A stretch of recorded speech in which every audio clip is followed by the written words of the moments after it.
In this edition of Checkout TV, we meet former Glanbia Managing Director John Moloney, fresh from receiving the Lifetime Achievement Award at this year's Best in Fresh Awards. I wanted to find out from him just what the groundbreaking changes have been in the dairy industry in the past decade. Well, I suppose interestingly, and it may seem a little odd if self-serving to say that probably one of the biggest changes that happened was in 1997 with the formation of Glanbia itself, which was the biggest event in Irish corporate history at that time and the biggest merger, amalgamation, whatever you want to call it, within the dairy sector that has happened in history and hasn't been repeated since and may or may not be into the future. So that in itself was momentous, drove a significant amount of rationalisation and change.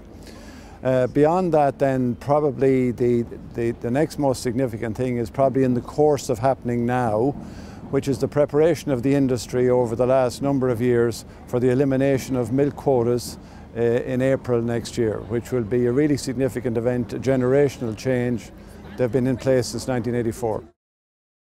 I suppose it's a style that I like to think was firm but fair, informal, approachable, but clear about what we wanted to do and needed to do, and then probably evolved it over the latter years to take account of the needs of the organisation, have a more diverse management cadre in place, a multinational, multicultural organisation, and the need to bring a team together across the world that would enable us to achieve what we wanted to achieve.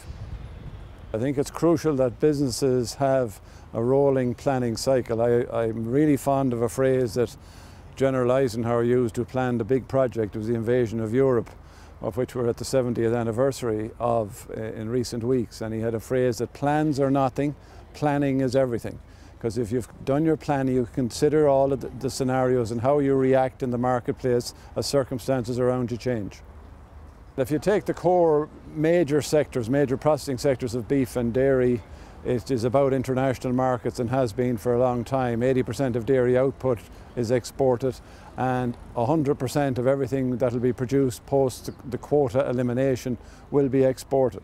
So therefore the bumps in the road are more of an exposure to the global economy, the need to have more hedging instruments in place, and the need to be able to drive the business, manage the business with international customers on a global scale. Failure to do that will cause disappointment. I think consumer behaviour has changed, and I would say shopping behaviour has changed, and changed probably irrevocably. I think we've seen the emergence of new retail models, the peak of convenience having now levelled off. I think when you talk about value, it's important we don't confuse value with low price. If it's only about price, then we run the risk of turning the weekly shopping trip into an unmitigated chore, lacking excitement, whereas about value drives innovation, will make more theatre, will deal better with consumer needs on day part, life stage and so on. That will support the undoubted innovation capability that sits in the Irish industry and will be better for all players along the supply chain. I think one that gave me a lot of pleasure really was when we went to, in the United States, we built one of the largest greenfield cheese and whey processing facilities in the world at a small town in eastern New Mexico.